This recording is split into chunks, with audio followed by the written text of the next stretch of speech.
मुद्दा काय पडतो की मुलगा हा स्कॉलरशिपला अप्लाय करायला जाण्याच्या आधीच तो घाबरतो. स्कॉलरशिपच्या आधी त्याला असं वाटतं की मी लोनला अप्लाय केलं पाहिजे. स्कॉलरशिप चेक केल्या पाहिजेत बिकॉज जर स्कॉलरशिप मिळत असेल तर लोन घेण्याची गरज नाही पडेल. मला सांगायला आवडेल की आपला महाराष्ट्र हा एकमेव राज्य असं आहे पूर्ण देशामध्ये जे सगळ्यात जास्त स्कॉलरशिप विद्यार्थ्यांमध्ये वाटतं. ओपनला सगळ्यात जास्त मुलं असतात आणि ओपनचीच फी सगळ्यात महाग असते. जास्त असतं. ओपन कॅटेगरीचा मुलगा हा नक्कीच स्कॉलरशिपला अप्लाय करू शकतो. मेरिट बेस्ड स्कॉलरशिप मध्ये ओपन कॅटेगरीची मुलं सिलेक्ट होतात बऱ्यापैकी. दरवर्षी महाराष्ट्रातील लाखो विद्यार्थी 12वी पूर्ण करून engineering, medical, pharmacy, agriculture, law आणि इतर प्रोफेशनल कोर्समध्ये ऍडमिशन घेतात. पण ऍडमिशन कन्फर्म झाल्यानंतर प्रत्येक घरात एकच प्रश्न सुरू होतो, कॉलेज मिळालं पण फी कशी भरायची.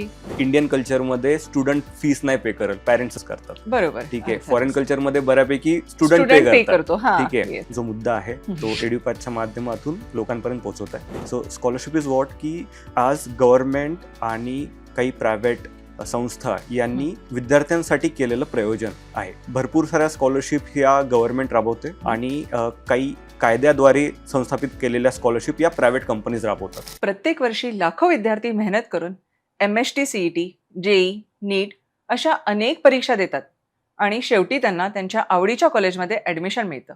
पण ऍडमिशन कन्फर्म झाल्यानंतर जवळपास प्रत्येक घरात एकच प्रश्न सुरू होतो, आता कॉलेजची फी कशी भरायची. आणि याच ठिकाणी अनेक विद्यार्थ्यांना मदत करू शकणारा एक महत्त्वाचा पर्याय असतो, तो म्हणजे स्कॉलरशिप.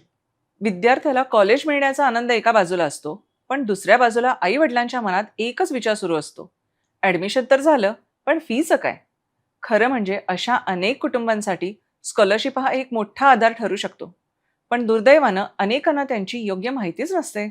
नमस्कार, welcome to another special episode of Edupath, प्रवेशाचा स्मार्ट गेटवे. मी सपना देशमुख आणि आज आपण बोलणार आहोत प्रत्येक 12वी पास स्टुडंट आणि त्यांच्या पॅरेंट्ससाठी अत्यंत महत्त्वाच्या विषयावर. दरवर्षी महाराष्ट्रातील लाखो विद्यार्थी 12वी पूर्ण करून engineering, medical, pharmacy, agriculture, law आणि इतर प्रोफेशनल कोर्समध्ये ॲडमिशन घेतात. पण ॲडमिशन कन्फर्म झाल्यानंतर प्रत्येक घरात एकच प्रश्न सुरू होतो, कॉलेज मिळालं पण फी कशी भरायची. एज्युकेशन लोन हा एक पर्याय असू शकतो, पण त्याआधी अनेक विद्यार्थ्यांना स्कॉलरशिप मिळू शकते आणि दुर्दैवानं त्याची माहितीच अनेकांना नसते. आज या विषयावर मार्गदर्शन करण्यासाठी आपल्या सोबत आहेत mister Sujay Joshi, scholarship expert from Forstu. Sir, एडुपाथच्या पॉडकास्टमध्ये तुमचं मनपूर्वक स्वागत. नमस्कार. Thank you so much. आज आपण एडुपाथच्या पॉडकास्टला आहोत. एडुपाथमध्ये बऱ्याच काही गोष्टी तुम्हाला माहिती असतील, आपण कशा प्रकारे मुलांसाठी आपण उपलब्ध केलेल्या आहेत. बरोबर. MSCET, JEE, नीट ह्या सगळ्या मुलांसाठी आपण सगळ्या संधी उपलब्ध करून दिलेल्या आहेत की त्यांचे फॉर्म कसे भरायचे, त्यांना कुठे कुठे ॲडमिशन मिळते, कशा प्रकारे आपण सगळ्या प्रोसिजर करतो. ओके. त्या संदर्भात मला आज तुमच्यासोबत एक खूप महत्त्वाचा मुद्दा तो मांडायचा आहे, तो म्हणजे स्कॉलरशिपचा. मुलांना ॲडमिशन देण्याचं काम तर आम्ही नक्कीच करतो, पण त्यासोबत मुलांचा सगळ्यात मोठा प्रश्न असतो त्यांच्या फीचा. राईट. आज त्या फीबद्दल प्रत्येक मुलाला आणि आईवडिलांना प्रचंड प्रश्न असतात. आम्हाला पर्टिक्युलर जी फी आहे ती कशा प्रकारे भरायची. प्रत्येक जण आपापल्या वेगवेगळ्या कॅटेगरीमध्ये जातं. बरोबर. कोणी ओपन कॅटेगरीमध्ये असतं, कोणी SC कॅटेगरी, कोणी NT कॅटेगरी. मुलांमध्ये हा प्रश्न नेहमी उद्भवतो की मला फक्त कॅटेगरी वाईजच स्कॉलरशिप मिळेल का, की मला कोणती अशी प्रायव्हेट स्कॉलरशिप आहे की जी मला मिळू शकते. सो ज्या प्रायव्हेट स्कॉलरशिप्स असतात, गव्हर्नमेंटच्या स्कॉलरशिप्स असतात, असे N नंबर ऑफ प्रश्न मुलांमध्ये असतात.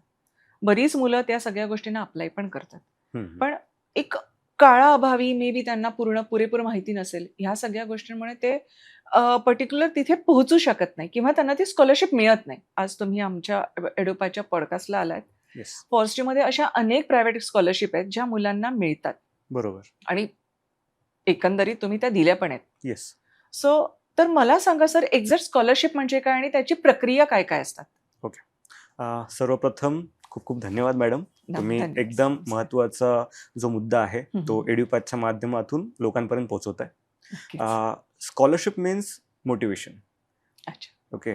सो स्कॉलरशिप इज व्हॉट की आज गव्हर्नमेंट आणि काही प्रायव्हेट संस्था यांनी विद्यार्थ्यांसाठी केलेलं प्रयोजन आहे असं आपण म्हणू शकतो. ठीक आहे. भरपूर साऱ्या स्कॉलरशिप ह्या गव्हर्नमेंट राबवते आणि काही कायद्याद्वारे संस्थापित केलेल्या स्कॉलरशिप या प्रायव्हेट कंपनीज राबवतात. अच्छा. येस. सो त्याचा खूप फायदा स्टुडंटला मिळतो. बट गव्हर्नमेंट स्कॉलरशिप बद्दल मुलांना माहिती असते, बट प्रायव्हेटचं कुठेही अवेअरनेस किंवा त्याचं मार्गदर्शन मिळत नाही. Sir, Yes. मी तर असं ऐकलंय की मुलांना गव्हर्नमेंट काय प्रायव्हेट काय कोणत्या स्कॉलरशिप बद्दल जास्त कल्पना नसते. अच्छा, ओके. तर माझा एकच तुम्हाला म्हणणं आहे की आपल्याला त्याची एलिजिबिलिटी कशी असते, Okay, कशा प्रकारे right. मुलांनी त्याची प्रक्रिया केली पाहिजे, बरं. इनफॅक्ट कधीपासून त्यांनी याची सुरुवात केली पाहिजे, मला ह्या अच्छा. 2-3 गोष्टी मला तुमच्याकडनं पूर्णपणे मला येस, हव्यात. बिलकुल. सो बेसिकली महाराष्ट्रामध्ये जे स्टुडंट शिकतायत, ऍडमिशन घेतात आफ्टर 12th, आपण बेसिकली बोलूया. तर त्यांच्यासाठी जे स्टुडंट कॅप राऊंड मधून ऍडमिशन घेतात, ठीक आहे, पुढील कोर्सेससाठी, बरोबर. त्यांना गव्हर्नमेंट ऑफ महाराष्ट्राच्या स्कॉलरशिप्स अवेलेबल होतात. अच्छा. अँड त्या स्कॉलरशिप्स ज्या आहेत ते कास्ट ओरिएंटेड स्कॉलरशिप्स आहेत, categories Exactly, oriented exactly. Scholarships आहेत, राईट. आणि मला सांगायला आवडेल की आपला महाराष्ट्र हा एकमेव राज्य असं आहे पूर्ण देशामध्ये जे सगळ्यात जास्त स्कॉलरशिप विद्यार्थ्यांमध्ये वाटतं. अरे बापरे. ठीक आहे, बाकी स्टेट्समध्ये एवढ्या स्कॉलरशिप नाही मिळत. अच्छा, म्हणजे Yes. एकंदरीत आपल्या महाराष्ट्रामध्ये ह्या सगळ्या गोष्टी अवेलेबल आहेत, पण ते मुलांना माहिती नाही. मुलांना माहिती नाहीये. जेव्हा ऍडमिशन होतं त्याच्यानंतर याची प्रोसेस सुरू होते अच्छा. आणि मग स्टुडंटला वाटते की त्यामध्ये मग काही आपलं लॉस व्हायला नाही पाहिजे, राईट. सो बरेच कॉलेज असे आहेत जे स्वतःहून ही माहिती प्रोव्हाइड करतात, बट बरेच कॉलेज असे आहेत जे नाही करत. अच्छा. Yes. So basically government related ज्या स्कॉलरशिप्स आहेत त्या महाडीबीटी पोर्टलच्या माध्यमातून स्टुडंटला मिळतात. बरं. येस. आणि आपल्या प्रायव्हेट स्कॉलरशिप्स? प्रायव्हेट स्कॉलरशिप बद्दल कुठेही अवेलेबलच नाहीये मार्गदर्शन. ठीक आहे. मग आता आपण हे Yes. कसं बघायचं? म्हणजे जर का बरोबर. आता मला प्रश्न पडला की माझा मुलगा 12वीत असेल बरोबर, आणि मला त्याच्यासाठी एखादी स्कॉलरशिप बघायची असेल, तर मी प्रायव्हेट स्कॉलरशिप कशी बघू? राईट. सो प्रायव्हेट स्कॉलरशिपमध्ये सर्वात एक बेसिक गोष्ट सांगतो की ही सुरुवात कुठे झाली प्रायव्हेट स्कॉलरशिपची. CSR ऍक्ट 2014, बरं. ठीक आहे, कॉर्पोरेट सोशल रिस्पॉन्सिबिलिटी ऍक्ट, जे गव्हर्नमेंट ऑफ इंडियाने पारित केला. ज्या कंपनीज इंडियामध्ये बिझनेस करतात, अच्छा. ठीक आहे, त्यांच्यासाठी हा कंपल्सरी आहे. त्यामध्ये काही फॅक्टर्स आहेत. ज्या कंपन्यांचा टर्नओव्हर 1000 CR प्लस आहे किंवा नेट प्रॉफिट 5 CR आहे किंवा नेट असेट व्हॅल्यू 500 CR आहे. अच्छा. जर यापैकी एकाही कंडिशनला कुठली कंपनी सॅटिस्फाय करत असेल तर त्यांना CSR मध्ये त्यांच्या पर्टिक्युलर प्रॉफिट और टर्नओव्हरच्या 2% ऑफ अमाऊंट ही इम्प्लिमेंट करायची असते. अच्छा. It is compulsion for okay, them okay, okay. दरवर्षी. Very nice. ठीक आहे. बरं. आता त्यामध्ये होतं काय की प्रत्येक कंपनीचा मोटिव्ह वेगवेगळा असतो. कंपनीचं जे डिपार्टमेंट आहे किंवा फील्ड आहे ती वेगळी असते. अच्छा. काही CSR ऍक्टिव्हिटीज या मेडिकल सेक्टरमध्ये होतात, काही सोशल सेक्टरमध्ये होतात, काही एज्युकेशन सेक्टरमध्ये होतात, काही एन्व्हायरमेंटल सेक्टरमध्ये होतात. अच्छा. So depending upon the companies interest त्या ऍक्टिव्हिटीज केल्या जातात. बरं. So basically first to educational based activities promote करतात. अच्छा. येस. बरं, म्हणजे ही फॉर्स टू आपण तिथे जिथे आपण ह्या स्कॉलरशिप्स देतो फॉर्स टू मध्ये, तिथे कोणत्या कोणत्या प्रकारच्या स्कॉलरशिप मुलांना अवेलेबल आहेत येस, आणि कोणती कोणती कंपनी ती देते? बिलकुल. ओके. सो जसं मी तुम्हाला म्हटलं की एज्युकेशन बेस्ड काही CSR प्रोव्हायडर्स आहेत. ठीक आहे. सो आम्ही स्टुडंटला असिस्ट करतो अकॉर्डिंग टू देअर प्रोफाईल. कुठल्या त्या प्रोफाईलच्या अकॉर्डिंग कुठली स्कॉलरशिप त्याला मिळू शकते. अच्छा. ठीक आहे, त्याचं अमाऊंट काय असू शकतं. ठीक आहे, या सर्व गोष्टी आपल्या प्लॅटफॉर्मच्या माध्यमातून असिस्ट केल्या जातात. आता त्यामध्ये काही इन्कम बेस्ड स्कॉलरशिप असतात. ठीक आहे, फॅमिली इन्कम बेस्ड. काही मेरिट बेस्ड स्कॉलरशिप्स असतात. काही क्रायसिस बेस्ड स्कॉलरशिप असतात ज्यामध्ये सिंगल पॅरेंट स्टुडंट्स असतील किंवा physically handicap student, orphan student यांना स्कॉलरशिप्स मिळतात. आणि काही स्कॉलरशिप या फील्ड ओरिएंटेड असतात, only for medical students, only for engineering students या टाईपमध्ये. ठीक आहे. सो या सर्व पॉलिसीज ज्या आहेत त्या कंपनीज किंवा NGOs डिसाईड करतात. अच्छा, म्हणजे एकंदरीत आपलं फॉर्स्ट्यू त्या स्कॉलरशिप देण्यासाठी मदत करतं. Yes, definitely. अच्छा. आणि एक आणखीन महत्वाचा मुद्दा माझा हा की जेव्हा तुम्ही ह्या स्कॉलरशिप्स देता तर त्याचा एलिजिबिलिटी क्रायटेरिया काय असतो मुलांसाठी? ओके. जसं फॉर एक्झाम्पल मी तुम्हाला म्हटलं की इन्कम बेस्ड स्कॉलरशिप्स आहेत ज्यामध्ये जर स्टुडंट इंजिनिअरिंगला शिकत आहे, त्याची फॅमिली इन्कम 2.5 lakhsच्या बिलो आहे आणि त्याचं 12th percentage HSC percentage 80% above आहे. ठीक आहे. सो हा एक बेसिक क्रायटेरिया झाला. बरोबर. ठीक आहे. असं असेल तर त्याला जवळपास 50,000 to 1 lakh रुपीजची प्रायव्हेट स्कॉलरशिप मिळू शकते. अच्छा, व्हेरी नाईस. म्हणजे एकंदरीत जर का त्या मुलाची फी स्ट्रक्चर 2 लाखाच्या जवळपास असेल तर त्याला 1 लाखाची स्कॉलरशिप डेफिनेटली मिळू शकते. अच्छा. आणि जर का त्याने आपली पण प्रायव्हेट अप्लाय केली आणि गव्हर्नमेंटची पण अप्लाय केली तर मग दोघांपैकी कोणती? This is the beauty. For okay. For Maharashtra scholarships और महाराष्ट्र स्टुडंट्स. अच्छा. गव्हर्नमेंट स्कॉलरशिपचं वेल करणं हे स्टुडंट करू शकतात महाराष्ट्रामध्ये. हम्म, हम्म. ठीक आहे, म्हणजे हम्म. त्यांना गव्हर्नमेंट ऑफ महाराष्ट्र स्कॉलरशिप देतेच आहे अकॉर्डिंग टू देअर कास्ट. बरोबर. ओके, ओपन असेल तर EBC मध्ये ऑलमोस्ट 50% स्कॉलरशिप मिळून जाते. हो, राईट. ठीक आहे, Right. OBC साठी पण सेम आहे, SC ST साठी पण बरेच ऑप्शन आहेत. अच्छा. ठीक आहे, इन द सेम वे तो स्टुडंट प्रायव्हेट स्कॉलरशिपला सुद्धा अप्लाय करू शकतो. अच्छा, व्हेरी नाईस. येस, आणि मग एक्स्ट्रा बेनिफिटसाठी. ओके, Yes, म्हणजे yes, की yes. एकंदरीत आपण बघायला गेलं तर हम्म. तो ओपन कॅटेगरीचा मुलगा पण बऱ्यापैकी स्कॉलरशिपला अप्लाय करू बिलकुल शकतो, राईट? बिलकुल बिलकुल. येस. कसं असतं की बऱ्याच ज्या कॅटेगरीज असतात त्यांचे लिमिटेड सीट्स असतात. ओपनला सगळ्यात जास्त मुलं असतात आणि ओपनचीच फी सगळ्यात महाग असते. जास्त असते. सो बरोबर. एकंदरीत म्हणजे ओपन कॅटेगरीचा मुलगा हा नक्कीच स्कॉलरशिपला अप्लाय करू शकतो. मेरिट बेस्ड स्कॉलरशिप मध्ये ओपन कॅटेगरीची मुलं सिलेक्ट होतात बऱ्यापैकी. ओके. येस. हा, एक लिमिट आहे. हम्म. प्रत्येक कंपन्यांचा एक कोटा असतो, अच्छा. राईट, की according to their funds, okay. Availability of fund. समजा हम्म. एका कंपनीकडे 1 CR फंड अवेलेबल आहे हम्म. आणि त्यांना पर स्टुडंट 1 लाख रुपयाची स्कॉलरशिप द्यायची आहे, हम्म. राईट. बरोबर. तो ते फक्त 100 स्टुडंटलाच देऊ शकतात. अच्छा. ओके. राईट, ठीक आहे. पण अशा किती Yes. कंपनीज तुमच्याकडे आहेत सर? थ्रू आउट इंडिया जर आपण विचार केला तर हम्म. आज जवळपास 250 ते 300 कंपनीज आहेत ज्या या स्कॉलरशिप ऍक्टिव्हिटी प्रमोट करतात. अच्छा अच्छा. ठीक आहे. Okay okay. आणि ऑलमोस्ट 50+ प्रोव्हायडर सोबत आपण काम करतो. बरं. पण मेनली छान. मोबिलायझेशनचं काम आपल्याकडून होतं. स्टुडंट आपल्या वेबसाईटवरती रजिस्टर करतात. हम्म. त्यांच्या प्रोफाईलच्या अकॉर्डिंग आम्ही ज्या स्कॉलरशिप अवेलेबल आहेत किंवा जे प्रोव्हायडर्स आहेत त्यांचा इंटरेस्ट काय आहे, त्याच्या अकॉर्डिंग त्या ज्या प्रोफाईल्स आहेत ते त्यांच्यापर्यंत पोहोचवण्याचं काम करतो. अच्छा. ओके. म्हणजे की Yes. सगळी प्रोसिजर तुम्ही हँडल करता yes yes, end to end. आणि End मग to ते end. स्टुडंटला कधी कळतं की मला ही स्कॉलरशिप मिळाली आहे? ओके. म्हणजे की तो तुमच्या प्रोफाईलवर आला आणि त्याच्यानंतरच त्याने जर का तो क्रायटेरिया फिल केला त्यानंतर तुम्ही त्याला अवेलेबल करता, बरोबर? मग ही प्रक्रिया किती एकंदरीत कालावधीत चालते? आता सर्वप्रथम जेव्हा स्टुडंटचं ऍडमिशन होतं, ठीक आहे, ऍडमिशन झाल्याच्या नंतर ही प्रक्रिया आपण सुरू करू शकतो. बरं. बिकॉज मग- ऍडमिशन झाल्यानंतर जे डॉक्युमेंट्स असतात की त्याचं एनरोलमेंट झालं आहे याचं कन्फर्मेशन, लाईक बरोबर. बोनाफाईड सर्टिफिकेट और फी स्ट्रक्चर, त्याने काही फीस पे केली असेल कॉलेजची, राईट, त्याचं फीस रिसिप्ट, या सर्व गोष्टी तिथे लागतात. बिकॉज डॉक्युमेंटेशन शिवाय कुठलीही स्कॉलरशिप तुम्ही मिळवू नाही शकत. बरोबर. ठीक आहे. सो हा स्टुडंट या पर्टिक्युलर कोर्सला शिकत आहे किंवा त्याने ऍडमिशन घेतलं आहे याचं प्रूफ डेफिनेटली लागतं. अच्छा. सो सर्व ज्या प्रोसिजर आहेत ते आफ्टर गेटिंग ऍडमिशन चालू होतात. बरं, म्हणजे Yes. एकदा एकंदरीत मुलांनी ऍडमिशन घेतली आणि बरोबर. त्यानंतर मात्र त्याला स्कॉलरशिप मिळतात. मिळतातच असं नाही म्हणू शकत मी तुम्हाला. जसं मी तुम्हाला म्हटलं की there is policy of availability of funds. Okay. ठीक अंडरस्टूड आहे, understood. So throughout India for example 10,000 scholarships आहेत ज्या दरवर्षी प्रायव्हेट सेक्टरमध्ये स्टुडंटला मिळतात. अच्छा. ठीक आहे. थ्रू आउट इंडिया तिथे ऍप्लिकेशन जातात, राईट. बट त्यामध्ये सर्वप्रथम पाहिलं जातं फर्स्ट कम फर्स्ट सर्व बेसिसवरती, की सर्वप्रथम ऍप्लिकेशन कुणाचं आलं. अच्छा. ठीक आहे. आणि Okay. तो कितपत क्वालिफाय करतो त्या पर्टिक्युलर क्रायटेरियाला, ठीक बरं. आहे, फॉर दॅट रिस्पेक्टिव्ह कंपनी. अच्छा अच्छा. Yes, okay yes. ओके. म्हणजे हे पण गोष्टी सगळ्या चेक केल्या चेक जातात. केल्या जातात. सर, एक बरोबर. मला आणखीन महत्वाचा प्रश्न म्हणजे हा की जर का आता मी 12वीत आहे आणि मी कधीपासून तयारी सुरू केली पाहिजे की ह्या स्कॉलरशिप मला घ्यायच्या आहेत? त्यासाठी फॉस्टूने एक सर्व्हिस ऑफर केली आहे स्टुडंटला, that is scholarship eligibility report. Okay.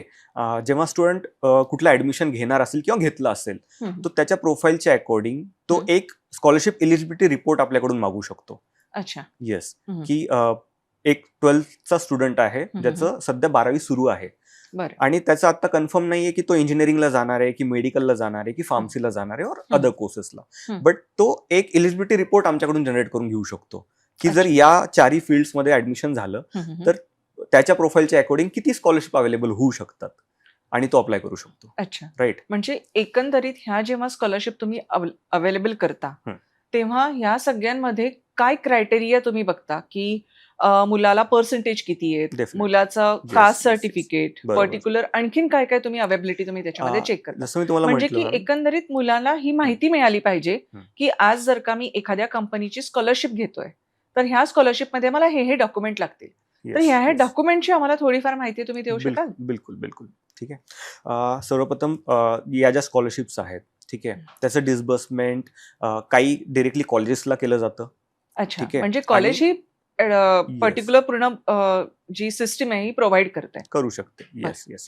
ठीक आहे. आणि काही ठिकाणी काही कंपनीज ज्या आहेत ते स्टुडंट अकाउंटला सुद्धा प्रोव्हाइड करतात. तो सर्वात महत्त्वाचं बँक अकाउंट डिटेल्स पण लागतात स्टुडंटचे. ठीक आहे. त्यांचं पर्सनल प्रोफाईलमध्ये त्यांचा आधार डिटेल्स लागतात. ठीक आहे. त्यानंतर त्यांचा फॅमिली इन्कम डिटेल्समध्ये फॅमिलीची जे उत्पन्नाचा दाखला आहे बरोबर. है ना, तो ऍक्टिव्ह असला पाहिजे. त्याची व्हॅलिडिटी पुढच्या वर्षाची इयर एंडची असली पाहिजे. ठीक आहे. त्यानंतर त्याचे अकॅडमिक ज्या गोष्टी आहेत documents, fee structure, fees receipt, त्याचं बोनाफाईड आणि त्याचं पासिंग सर्टिफिकेट और passing result from previous year. ठीक आहे. हे लागतं. बरं. हे सर्व डॉक्युमेंट्स लागतात यामध्ये. सगळे डॉक्युमेंट्स लागतात. बिलकुल. खूप छान माहिती दिली सुजय तुम्ही. एक आणखीन ह्याच गोष्टीवर मी तुम्हाला थोडंसं विचारते बिलकुल. की जसं प्रत्येक मुलासाठी तुम्ही म्हटलं की वेगवेगळं त्याचे हे डॉक्युमेंट असतील. आता ह्या डॉक्युमेंट पैकी एखादं बोनाफाईड नसलं माझ्याकडे किंवा एखादं कास्ट सर्टिफिकेट नसलं पण मुलगा मात्र हुशार आहे, येस. तर मग अशा वेळेस तुम्ही काय करता? त्या मुलाला खरं स्कॉलरशिप देता की त्याला ती पूर्णपणे क्रायटेरिया फुलफिल करायला लावता? कसं? या केसमध्ये आपण अप्लाय करू शकतो स्टुडंटचं. बरोबर. ठीक आहे. आणि जेव्हा फायनल प्रोसिजर पर्यंत येतो, फायनल स्टेप पर्यंत येतो, की तो मुलगा सिलेक्ट होतोय, बट दॅट पर्टिक्युलर डॉक्युमेंटमुळं त्याचं सिलेक्शन पुढे नाही जात आहे किंवा डिस्बर्समेंट नाही होत आहे. ठीक आहे. तर आपण ते होल्ड करून ठेवू शकतो. अच्छा. Yes. आपण ते होल्ड करतो. Yes. पण मग त्याला समजून घे ते डॉक्युमेंट मिळालंच नाही, मग त्याची एलिजिबिलिटी क्रायटेरिया जातो त्यातला? येस. जर ते डॉक्युमेंट नाही प्रोव्हाइड करू शकला तर ती तो डिस्क्वालिफाय होतो त्या स्कॉलरशिप. अच्छा. म्हणजे एकंदरीत आपल्याला सगळे डॉक्युमेंट्स देणं फार गरजेचं आहे. बरोबर. बरं. आता आज तर तुम्ही आम्हाला ही माहिती दिली. बऱ्याच मुलांजवळ ते काही सर्टिफिकेट असतील नसतील, पण इन फ्युचर म्हणजे आता 12वीच्या विद्यार्थ्यांसाठी तुम्ही सांगू शकाल का एक्झॅक्ट किती स्कॉलरशिप तुमच्याकडे अवेलेबल आहे आणि कशा प्रकारे तुम्हाला ते द्यायचे आहेत? According to their profile 50 to 100 स्कॉलरशिपचं असेसमेंट आपण स्टुडंटचं करतो. ठीक आहे. त्यामध्ये आपला जो सक्सेस रेशो आहे तो ऑलमोस्ट 80 to 90% असतो. ठीक आहे. आपण गॅरंटी नाही देऊ शकत कुणाला, बिकॉज सर्व पॉलिसीज ज्या आहेत त्या प्रायव्हेट कंपनीच्या होल्डमध्ये असतात. ठीक आहे. So our main motive is की मॅक्झिमम स्टुडंटचं प्रोफाईल त्यांच्यापर्यंत पोहोचलं पाहिजे. ठीक आहे. बिकॉज जसं की तुम्हाला म्हटलं की याचा अवेअरनेसच नाहीये. राईट. अच्छा. करेक्ट. That's why. ग्रामीण भागातल्या मुलांसाठी खूपच कमी ह्या सगळ्या गोष्टी अवेलेबल असतात, कारण त्यांना हे माहितीच नसतं की आम्हाला स्कॉलरशिप मिळणार आहे. बरोबर. म्हणून बऱ्याच विद्यार्थी हा जो आहे तो तिथे अप्लायच करत नाही, कारण त्याला माहितीच नाही त्या स्कॉलरशिप मिळतात. बरोबर. याबद्दल तुम्ही आतापर्यंत किती उपक्रम चालवलेत? 2020 पासून आम्ही रेग्युलर उपक्रम चालवतोय. दरवर्षी बऱ्याच कॉलेजेस सोबत ऑलमोस्ट 50+ कॉलेजेस सोबत आपलं रेग्युलर ऍक्टिव्हिटी असते. दरवर्षी ऍक्टिव्हिटी असते. जेव्हा ऍडमिशन्स होतात तेव्हा आम्ही महाडीबीटी रिलेटेड ओरिएंटेशन सुद्धा घेतो कॉलेजेसमध्ये गव्हर्नमेंट स्कॉलरशिपसाठी, की या प्लॅटफॉर्मच्या माध्यमातून तुम्ही काय स्कॉलरशिप मिळवू शकता. अच्छा. राईट. गव्हर्नमेंट बेसिसवरती. आणि त्याच्यासोबतच प्रायव्हेट स्कॉलरशिप सुद्धा तुम्हाला कशा प्रकारे मिळू शकतात. ठीक आहे. या सर्व गोष्टींचं मार्गदर्शन सेमिनारच्या माध्यमातून बऱ्याच कॉलेजेसमध्ये होत असतं. अच्छा. येस. म्हणजे आपले तज्ञ त्याबद्दल पूर्ण माहिती देतात. बिलकुल. बरोबर. अप्लिकेशन करत असताना विद्यार्थी सगळ्यात मोठ्या चुका कोणत्या करतात? सो बेसिकली विद्यार्थ्यांना एक्झॅक्ट माहिती नसते ऍप्लिकेशन कशा प्रकारे भरायचं आहे, आणि कुठलंही असं पोर्टल नाही ज्यावरती सर्व स्कॉलरशिप अवेलेबल आहेत. अच्छा. ठीक आहे. प्रत्येक प्रोव्हायडरचं वेगळा प्रोसेस आहे, वेगळा प्लॅटफॉर्म आहे. बरोबर. ठीक आहे. फॉर एक्झाम्पल SDFC स्कॉलरशिप आहे ती त्यांच्या पोर्टलवरती आहे. अच्छा. ठीक आहे. SBIची स्कॉलरशिप ती त्यांच्या पोर्टलवरती आहे. ठीक आहे. सो एवढी तसदी कोणी नाही घेत की प्रत्येक वेबसाईटवरती जाऊन त्यांचा तो स्कॉलरशिप सेक्शन पाहिजे. बरोबर. ठीक आहे. किंवा तुम्ही आता बऱ्याच बँकच्या स्कॉलरशिप आहे, जसं मी तुम्हाला म्हटलं SDFCची स्कॉलरशिप, SBIची आहे, बट बँकेमध्ये याची माहिती अवेलेबल नाहीये आणि तिथल्या कर्मचाऱ्यांना पण याच्याबद्दल माहिती नसते. बरोबर. कारण ऑब्व्हियसली ते कोणाला माहिती नसतं, आणि स्कॉलरशिप म्हटलं की मुलं पण थोडे विचार करतात की नक्की काय. राईट. आणि युट्यूबवरती किंवा गुगलवरती जेव्हा सर्च करतात स्टुडंट, तेव्हा त्यांना अप्रोप्रिएट माहिती मिळेलच असं नाही. अच्छा. ठीक आहे. बऱ्याच ठिकाणी चुका या होतात की डॉक्युमेंट्स चुकीचे अपलोड केले जातात. बरोबर. ठीक आहे. किंवा ब्लर केले जातात, किंवा तिथं जे नेसेसरी आहे ज्या फॉर्मॅटमध्ये तुम्हाला अपलोड करायचं आहे, लाईक PDF फॉर्मॅट असला पाहिजे किंवा सॉफ्ट कॉपी असली पाहिजे ओरिजिनल डॉक्युमेंटची. झेरॉक्स अपलोड नाही करून चालत. जेव्हा तुम्ही झेरॉक्स अपलोड करता तेव्हा ते ऍप्लिकेशन फर्स्ट राऊंड मध्येच क्लोज केलं जातं. बरोबर. ठीक आहे. डिबार केलं जातं. ओके. म्हणजे ह्या पण सगळ्या गोष्टी असतात. बिलकुल. बिकॉज त्यांच्याकडे एवढा वेळ नाहीये हा. है ना, की थाउजंड्स ऑफ प्रोफाईल येतील आणि ते सर्वांना कन्व्हे करतील की तुम्ही योग्य डॉक्युमेंट्स पाठवा. बरोबर. ठीक आहे. बरं. सर्वात आधी स्क्रुटिनी हे केली जाते की किती विद्यार्थ्यांनी एकदम करेक्ट डॉक्युमेंट्स पाठवलेत. अच्छा. म्हणजे documentation is very important. Very important. Okay. Yes. So आमचा सल्ला हा असा असतो, पहिल्यापासूनच आम्ही प्रिपेअर करून घेतो डॉक्युमेंट्स. जे काही त्यांचे मार्कशीट्स आहेत, त्यांच्या इन्कम सर्टिफिकेट आहेत, एव्हरी डॉक्युमेंट है ना, त्याचं PDF जनरेट झालं पाहिजे सॉफ्ट कॉपीमध्ये. बरोबर. ठीक आहे. Original documents, not for Xerox. ठीक आहे. त्याचं एक संग्रह आपल्या वेबसाईटवरती ऑलरेडी केला जातो. जेव्हा स्टुडंट प्रोफाईल क्रिएट करतो त्याच्यामध्ये आम्ही त्यांना ती प्रोफाईल कम्प्लीट करायला सांगतो. ठीक आहे. जर त्याने त्याच्यामध्ये काही चुकीचं डॉक्युमेंट अपलोड केलं असेल किंवा चुकीची माहिती अपलोड केली असेल तर ते आमच्याकडनं क्लेरिफाय केली जाते. ठीक आहे. प्रायमरी व्हेरिफिकेशन हे आपल्या स्टेजवरती कम्प्लीट होतं, जेणेकरून विद्यार्थ्याचा डिबार होण्याचा जो संभवता आहे ती कमी होऊन जाते. बरं. ठीक आहे. आणि जेव्हा आमच्या साईडनं KYC कम्प्लीट होते की हा या विद्यार्थ्याचं ऍप्लिकेशन किंवा प्रोफाईल कम्प्लीट आहे आणि करेक्ट आहे, अच्छा, त्याच्यानंतरच आम्ही त्याच्यासाठी ऍप्लिकेशन ओपन करतो. बरं. मग हे KYC आपलं ऑनलाईन होतं प्रॉपरली सगळं? येस. सर्व काम डिजिटलच आहे. कुठेही आपल्याला फिजिकल डॉक्युमेंट्स नाही लागत. जे पण लागतील ती PDF स्वरूपामध्येच लागतात. बरं. येस. कारण बरीच मुलं नेहमी हा प्रश्न विचारतातच की स्कॉलरशिप मला कशी मिळणार, मग त्याच्यासाठी मला कोणत्या कोणत्या पोर्टलला जायला लागणार आहे. राईट. त्यांनी 2-3 डॉक्युमेंट जरी फिल केले तरी त्याच्यानंतर त्यांचं जो एखादं डॉक्युमेंट नसलं की ते लगेच त्याच्यामधनं डिक्लाइन होतात. येस. असे बरेच प्रश्न असतात मुलांचे. म्हणून बरोबर. आता पर्टिक्युलर तुम्ही ज्या पद्धतीने आम्हाला सांगता की मुलांनी ह्या सगळ्या प्रोसेसमधनं गेलं पाहिजे, येस. तर ग्रामीण भागातली मुलं ज्यांच्याकडे खरंच इंटरनेट नाहीये किंवा तिकडे त्यांच्याकडे लॅपटॉप नाहीये, मग अशा बरोबर. मुलांना वास्तविक बघता गरज असते बरोबर. ह्या सगळ्या गोष्टींची. येस. मग अशा मुलांपर्यंत तुम्ही कसे पोहोचता? जसं मी तुम्हाला म्हटलं की आमचं मेजर काम जे आहे ते ग्रामीण भागामध्ये आहे. अच्छा. येस. तिथे आता बऱ्यापैकी अवेअरनेस होतीये की FOSS2च्या माध्यमातून योग्य माहिती दिली जाते स्कॉलरशिपची, गव्हर्नमेंट स्कॉलरशिप आणि प्रायव्हेट स्कॉलरशिप बोथ. अच्छा. ठीक आहे. बरेच कॉलेजेस स्वतःहून हे उपक्रम चालू करतात, राबवतात. जेव्हा ऍडमिशन प्रोसेस कम्प्लीट होते तेव्हा आम्हाला बऱ्याच ठिकाणी सेमिनारसाठी बोलवलं जातं. ठीक आहे. इव्हन आता आपण MHADBT सोबत सुद्धा काम करतो आहेत. अच्छा. Government of Maharashtra. येस.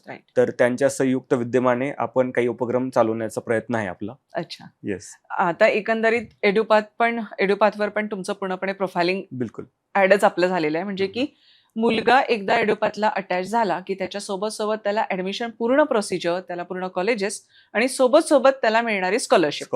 म्हणजे अगदी आपण म्हणतो की complete package. Yes, exactly. So अशा प्रकारचे असे बरेच उपक्रम आपल्याकडे आहेतच. आणि आपण एडुपाथला पण आपण ह्या सगळ्या पूर्णपणे प्रोसिजर देणार आहोत. आमच्याकडे बरीच मुलं जी आहेत ती अप्लाय करतात स्कॉलरशिपसाठी. पण आता स्कॉलरशिपसाठी अप्लाय करत असताना त्याने त्याचा जो पूर्णपणे प्रोफाईल आहे, हा प्रोफाईल आमच्याकडे ऑलरेडी एडुपाथमध्ये अटॅच असतो.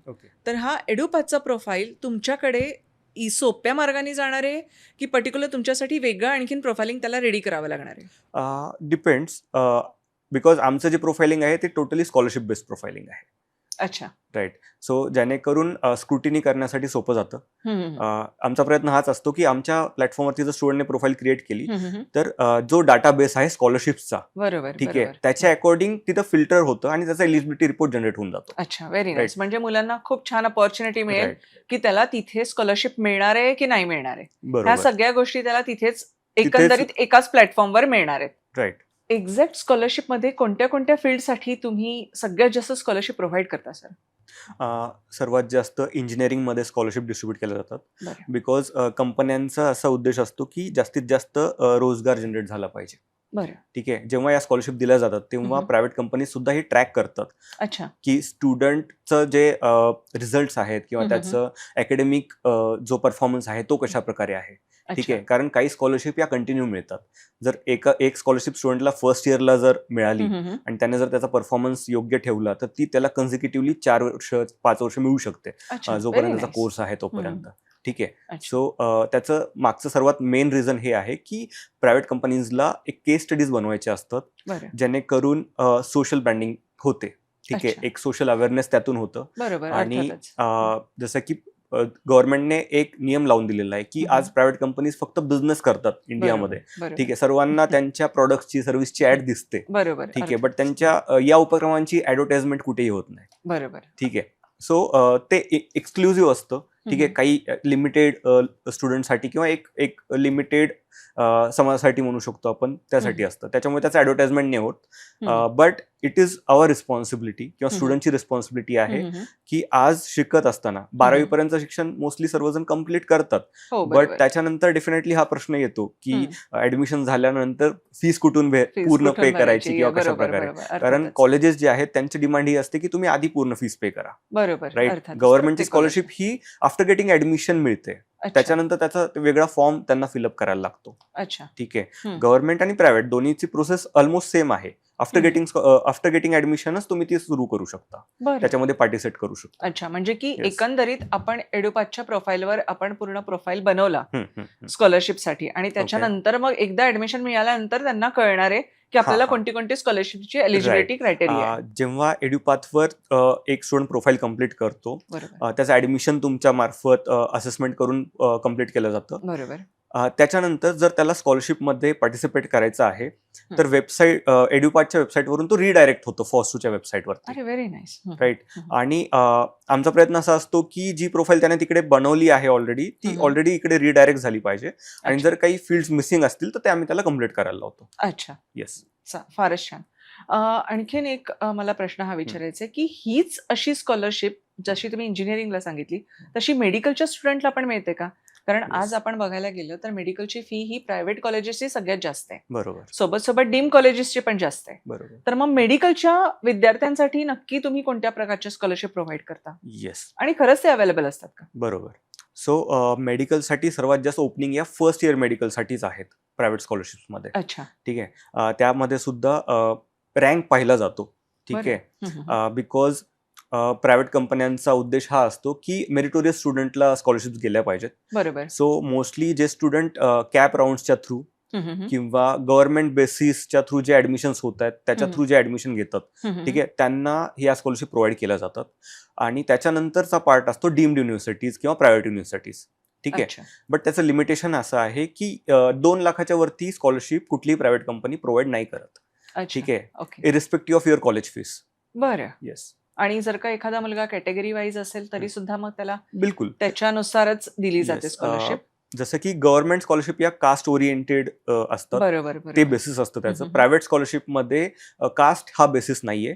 अच्छा, ठीक आहे. त्याचं फील्ड हा बेसिस आहे. ओके. त्याच्यानंतर त्यांच्या ज्या पॉलिसीज आहेत हम्म. है ना, ते मेरिट बेसवरती देत आहेत की लो इन्कम बेसवरती देत आहेत अच्छा, किंवा दोन्ही गोष्टी पाहून दिल्या जातात. मेरिट बरोबर. कम मीन्स तुम्ही असं म्हणतो आपण त्याला. बोलताना मला बोललात पण सिंगल Yes. पॅरेंटसाठी पण आपल्याकडे स्कॉलरशिप अवेलेबल बरोबर, आहेत. बरोबर. तर मग त्या सिंगल पॅरेंटचं इन्कम किती असावं की जेणेकरून त्यांना स्कॉलरशिप चांगली मिळू शकते? ओके. आता आजच्या डेटमध्ये जे इन्कम सर्टिफिकेट घेतलं जातं तहसीलच्या थ्रू किंवा गव्हर्नमेंट बरोबर. एंटिटीच्या थ्रू, बरोबर. ते व्हॅलिड असतं. ठीक अच्छा, आहे. आणि त्याचं इन्कम जे आहे ते 4 लाखाच्या खाली असलं पाहिजे. ठीक आहे, त्या अच्छा. इन्कम सर्टिफिकेटवरती, hmm. So that we can apply. बरं. येस. आणि आणि जर का थोडंफार जास्त असेल तर म्हणजे नक्की तुमचं एलिजिबिलिटी क्रायटेरिया इन्कम सर्टिफिकेटचा किती पर्यंत असतो? आम्ही जे प्रायोरिटाईज करतो त्यामध्ये 2.5 ते 3 लाखाच्या इन्कम लेवलवरतीच प्रायोरिटाईज करतो आम्ही. अच्छा, Yes. ओके. म्हणजे की मुलांना ते जास्त सोपं जाईल कारण बऱ्याच मुलांना हे प्रश्न नाही, पडतात बरोबर आहे. की माझ्या इन्कम सर्टिफिकेटमध्ये नक्की किती आकडा असला पाहिजे की जेणेकरून बरोबर, मला ही स्कॉलरशिप अवेलेबल होईल. बरोबर. तर खूप छान माहिती दिली सुजय तुम्ही की कशा प्रकारे मुलांना स्कॉलरशिप्स मिळायला पाहिजेत, कशा प्रकारे काय काय एलिजिबिलिटी क्रायटेरिया असला पाहिजे आणि आपण मुलांनी ह्या सगळ्या गोष्टींमध्ये कशा प्रकारे आधीपासून विचार केला पाहिजे. ओके. ऍप्लिकेशन सबमिट केल्यानंतर विद्यार्थी त्याचा स्टेटस हा डिजिटल पद्धतीने ट्रॅक करू शकतो. येस, बिलकुल. कशा प्रकारे तो असतो म्हणजे नक्की त्याची प्रोसिजर काय असते? येस. जेव्हा आपल्या प्लॅटफॉर्मच्या थ्रू ऍप्लिकेशन सबमिट केले जातात, जे पण ऍप्लिकेशन सबमिट केलं जातं त्याचं स्टेटस आपल्या वेबसाईटवरती स्टुडंट त्याच्या डॅशबोर्डला चेक करू शकतो. अच्छा, म्हणजे पर्टिक्युलर Yes. त्याचा पूर्ण एक वेगळा डॅशबोर्ड रेडी होतो. डॅशबोर्ड रेडी होतो. त्याच्यामध्ये त्याला सगळ्या गोष्टी पूर्णपणे अपडेटेड असतात. बिलकुल, बिलकुल. बरं. म्हणजे हे मुलांना बऱ्यापैकी माहिती नसतं म्हणून आपल्याला हे ट्रॅक करणं फार गरजेचं आहे. मला इथे सांगायला आवडेल, जेव्हा स्टुडंटचा फॉर्म सबमिट केला जातो तर वेबसाईट त्याच्या डॅशबोर्डवरती एक ऑप्शन आहे अप्लाइड स्कॉलरशिप्स नावाचा. अच्छा, ठीक आहे. त्यामध्ये जेव्हा स्टुडंट ओपन करतो तेव्हा त्याला तिथे दिसलं जातं की किती स्कॉलरशिपला अप्लाय केलं आहे आणि त्याचं बरं. स्टेटस काय आहे. बरं, Yes. आणि हे ऍप्लिकेशन तो स्वतः करतो की आपण फॉस्ट्यू हे त्याला फॉस्टूच्या माध्यमातून ऍप्लिकेशन केलं जातं. हा, पण तो जेव्हा फॉस्ट्यूच्या माध्यमातून आपण हे ऍप्लिकेशन करतो हम्म. तेव्हा फॉस्ट्यू हे स्वतः त्याला पूर्णपणे अप्लाय करायला लावतं की हे विद्यार्थ्याच्या मनात आलं नाही मला ह्या स्कॉलरशिप अवेलेबल होतात ते मी इथे केलं पाहिजे. कशा प्रकारे? दोन्ही ऑप्शनचं फ्रीडम आम्ही स्टुडंटला दिलेलं आहे. अच्छा, म्हणजे फ्रीडम एकंदरीत Yes, आहे, म्हणजे बिलकुल. की मुलगा विद्यार्थी हा 2 ते 3 4 स्कॉलरशिपला पण अप्लाय करू करू शकतो शकतो, आणि जिथे त्याला मिळाले तिथे तो गेन करू शकतो. स्वतः गेन करू शकतो. अच्छा. बिलकुल. एकंदरीत जर का 2 स्कॉलरशिप त्याला अवेलेबल असल्या हम्म. तर मग मुलांनी काय करायचं? दोन्ही अप्लाय करायचं. आणि मग दोन्ही Yes. मिळतात? मिळू शकतात. अच्छा, येस, बिलकुल मिळू म्हणजे शकतात. जर का माझी 1 लाखाची स्कॉलरशिप फी असेल हम्म. इंजिनिअरिंगच्या हम्म. आणि मी 2 स्कॉलरशिपला अप्लाय केल्या, मला दोन्ही गेन करायचे असतील तर मग त्या दोन्ही तुम्ही देता? जसं मी तुम्हाला म्हटलं की प्रायव्हेट स्कॉलरशिप प्रोव्हायडर्स डिसाईड करतात. ठीक अच्छा. आहे, हा. कारण समजा 2 कंपनीज आहेत, हम्म, हम्म. दोन्हीकडे वेगवेगळ्या प्रोफाईल्स गेलेले आहेत. बरोबर. ठीक आहे, आणि कंपनी हा डेटा शेअर नाही करत एकमेकांसोबत, त्याच्यामुळे ते ऍप्लिकेशन फ्रेश आहे दोघांसाठी. अच्छा. ठीक आहे, हम्म. सो दॅट जर तो स्टुडंट दोन्ही क्रायटेरियामध्ये एलिजिबल होत असेल, क्वालिफाय हम्म. होत असेल, हम्म. तर खूप चान्सेस आहेत की त्या दोन्ही स्कॉलरशिप त्याला मिळतील. अच्छा, खूप Yes. छान. म्हणजे की बिलकुल. विद्यार्थ्यांना अगदीच चांगल्या पद्धतीने ह्या सगळ्या गोष्टी मिळण्याचे चान्सेस आहेत बिलकुल. नक्कीच, नक्कीच. खूप छान. मला फक्त एक आणखीन महत्वाचा मुद्दा हा विचारायचा आहे की 12वी झालेल्या विद्यार्थ्यांना हम्म. त्याने नक्की एक्झॅक्ट कशा प्रकारे ह्या सगळ्या गोष्टींमध्ये आलं पाहिजे, कशा प्रकारे स्कॉलरशिपला अप्लाय केलं पाहिजे, याच्यासाठी मला काही टिप्स तुम्ही द्या. ओके, सो सर्वप्रथम धांदल उडालेली असते हा, या बरोबर काळामध्ये, है बरोबर. ना, विद्यार्थी 12वी बराच इकडे झाल्यानंतर. तिकडे फिरत असतो. हं. बरोबर. सो माझं पहिलं त्यांना म्हणणं हेच आहे की त्यांचं ऍडमिशन पहिले कन्फर्म व्हायला पाहिजे. हम्म. ठीक आहे, त्यांचं ऍडमिशन कन्फर्म मीन्स तिथे त्यांनी फीस पे केली आहे आणि त्याच्या हातामध्ये बोनाफाईड सुद्धा आलेलं आहे कॉलेजचं, बरोबर. है ना, सो दॅट आपण ग्राह्य धरू शकतो की या स्टुडंटचं ऍडमिशन कन्फर्म झालेलं आहे. अच्छा. ठीक आहे, आणि त्याच्यानंतर मग तो आपल्या वेबसाईटवरती त्याच्या अकॅडमिक प्रोफाईल जी आहे ती कम्प्लीट करू शकतो. राईट. बरोबर. 2 गोष्टी इथे अशा आहेत. पहिली गोष्ट ही की बिफोर गेटिंग ऍडमिशन तो आपल्या वेबसाईटवरती उर्वरित प्रोफाईल कम्प्लीट करून ठेवू शकतो. अच्छा. ठीक आहे, हं. आणि टेंटेटिव्ह जे त्याचे फील्ड्स आहेत ज्याच्यामध्ये त्याला ऍडमिशन घ्यायचं आहे तो आमच्या टीमला तो कन्वे करू शकतो. त्याच्या अकॉर्डिंग जे इलिजिबिलिटी रिपोर्ट्स आहेत ते जनरेट होतात, अच्छा. जेणेकरून स्टुडंट अवेअर होऊन जातो की मला कुठल्या कॉलेजमध्ये ऍडमिशन घ्यायचं आहे आणि तिथे माझ्यासाठी काय प्रोव्हिजन होऊ शकतं गव्हर्नमेंटच्या माध्यमातून आणि प्रायव्हेट कंपन्यांच्या माध्यमातून. ठीक आहे, सो दॅट जेव्हा ऍडमिशन त्याचं कन्फर्म होईल तेव्हा लगेच तो अप्लाय करू शकतो त्या पर्टिक्युलर स्कॉलरशिपला.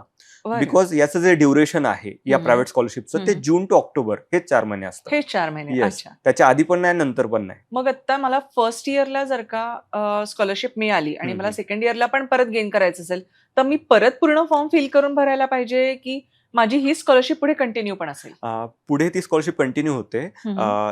त्यासाठी त्यांना नेक्स्ट इयरची जी प्रोफाईल आहे ती अपडेट करायला लागते. अच्छा. बाकी पर्सनल प्रोफाईल अपडेट करायची गरज नाही पडत, फक्त अकॅडमिक प्रोफाईल जी आहे. अच्छा. फर्स्ट इयरचा स्टुडंट सेकंड इयरला गेला हम्म. तर त्याचं फर्स्ट इयरचं मार्कशीट तिथं त्याला अपलोड करायला लागतं बरोबर. आणि सेकंड इयरचं फी स्ट्रक्चर आणि फीस रिसिप्ट अपलोड करायला लागतं. अच्छा, म्हणजे त्याच्या डॅशबोर्डवर पर्टिक्युलर ही सगळी इन्फॉर्मेशन गेली मिळून पाहिजे जाते. आणि Yes. त्याच्या अकॉर्डिंग त्याला पुढच्या सगळ्या प्रोव्हिजन्स मिळतात. होतात. येस, अच्छा. राईट.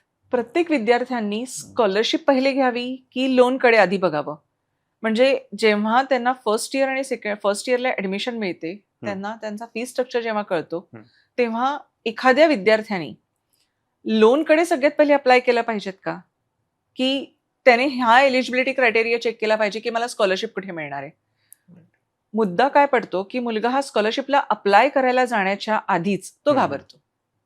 त्याला स्कॉलरशिपच्या आधी त्याला असं वाटतं की मी लोनला अप्लाय केलं पाहिजे.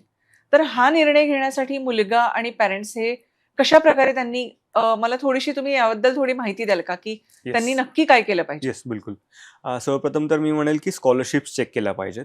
बिकॉज जर स्कॉलरशिप मिळत असेल तर लोन घेण्याची गरज नाही पडेल बरोबर. किंवा तो मार्ग दुसरा ठेवू शकतो आपण. बरोबर. ठीक आहे, ऑप्शन दुसरा ठेवू शकतो. आजकाल ट्रेंड झाला एज्युकेशन लोन. अच्छा, ट्रेंड आहे, गुड आहे, बट जे पॅरेंट्स स्वतः पूर्ण मेहनत करतायत आणि मुलांची फीस पे करतायत. हम्म. आजच्या डेटमध्ये इंडियन कल्चरमध्ये स्टुडंट फीस नाही पे करत, पॅरेंट्सच करतात. बरोबर. ठीक आहे. अर्थातच. फॉरेन कल्चरमध्ये बऱ्यापैकी स्टुडंट पे स्टुडंट पे करतात. करतो. हा, ठीक आहे. Yes yes. सो ते कल्चर अजून यायचं आहे, तो ट्रेंड यायचा बाकी हो, आहे. बरोबर, right? अर्थातच. सो आमचा असा प्रयत्न असतो की स्टुडंटचा जर पैसा वाचू शकत असेल त्यांच्या पॅरेंट्सचा, है ना, जिथे 1 लाख रुपये फीस आहे आणि जर प्रायव्हेट स्कॉलरशिपमधून त्याला ती कन्वे होत आहे ऑलरेडी, तर डेफिनेटली पॅरेंट्सला खूप सपोर्ट होतो. त्यांचं बर्डन जे आहे ते कमी होऊन जातं त्याच्यामुळे, आणि स्टुडंटचा एक कॉन्फिडन्स सुद्धा वाढतो की माझं जे एज्युकेशन आहे ते मी स्कॉलरशिपच्या बेसवरती कम्प्लीट करतोय. अरे खूप छान. आणि Yes. मुलांना तो अनुभवच फार वेगळा असतो. वेगळा असतो. आणि बरोबर. इनफॅक्ट पॅरेंट्स सुद्धा स्वतः सांगतात की माझ्या मुलाला स्कॉलरशिप मिळाली आहे बघ. येस. अशातले बरेच अनुभव येतात आणि माझ्याकडे बरेच विद्यार्थी आणि पालक पण येतात. हम्म. तर पालकांसाठी तुम्ही 2 शब्दामध्ये काहीतरी त्यांना गाईड करू शकाल? बिलकुल. जसं तुम्हाला म्हटलं की फॉस्टू हा एकमेव प्लॅटफॉर्म आहे पूर्ण इंडियामध्ये जो प्रायव्हेट स्कॉलरशिपला असिस्टन्स प्रोव्हाइड करतो स्टुडंटसाठी. ठीक आहे. ऍडमिशन बाबत किंवा मुलांच्या फ्युचर बाबत सगळेच पॅरेंट्स खूप अलर्ट असतात किंवा बरोबर, त्यांना बरोबर. इम्पॉर्टन्स असतो त्याचा. बरोबर. ठीक आहे. त्याच्यासाठी त्यांनी प्रोव्हिजन केलेलं असतं पैशांचं किंवा फीसचं. ठीक आहे. बरोबर. बट माझा एक त्यांना सल्ला असा राहील की डेफिनेटली तुम्ही तुमच्या मुलाचं फ्युचर चांगलं बनवताय आणि तुमचा मुलगा सुद्धा ते करतोय. बट त्याआधी तुम्ही स्कॉलरशिप्सची इन्फॉर्मेशन घ्यायला पाहिजे, गव्हर्नमेंट आणि प्रायव्हेट दोन्ही सुद्धा. जर त्या स्कीम्स तुमच्यासाठी अवेलेबल होत असतील तर तुमचाच पैसा वाचण्यामध्ये मदत होणार आहे. बरोबर, बरोबर. ठीक आहे. तो नक्कीच. पैसा अजून चांगल्या कामामध्ये तुमच्यासाठी, तुमच्या मुलांच्या फ्युचरसाठी यूज होऊ शकतो. नक्कीच, नक्कीच. Yes. विद्यार्थी आणि पालकांजवळ आम्ही हा नक्कीच तुमचा मेसेज देऊ सुजय. बिलकुल. आता एडुपाथच्या प्रोफाईलवर बऱ्याच मुलांना याचा खूप छान अनुभव पण मिळणार आहे आणि बऱ्याच संधी तुम्ही आम्हाला दिलेल्या आहेत. Right. तर एडुपाथच्या स्टुडंटसाठी पण हा खूप महत्वाचा एक विषय म्हटला तरी चालेल.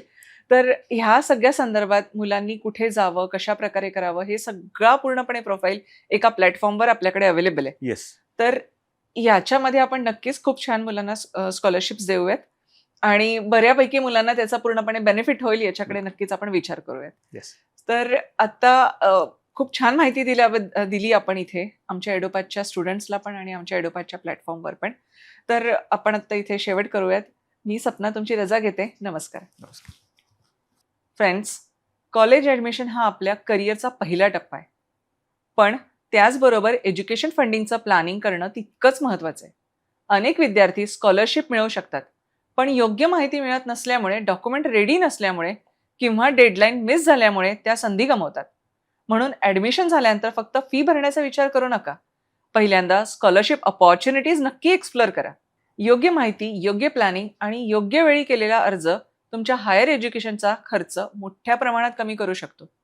हा पॉडकास्ट तुम्हाला उपयुक्त वाटला असेल तर तो तुमच्या फ्रेंड्स, पॅरेंट्स आणि क्लासमेट सोबत नक्की शेअर करा. पुन्हा भेटूयात एका नव्या विषयासह एडुपाथच्या प्रवेशाच्या स्मार्ट गेटवेवर.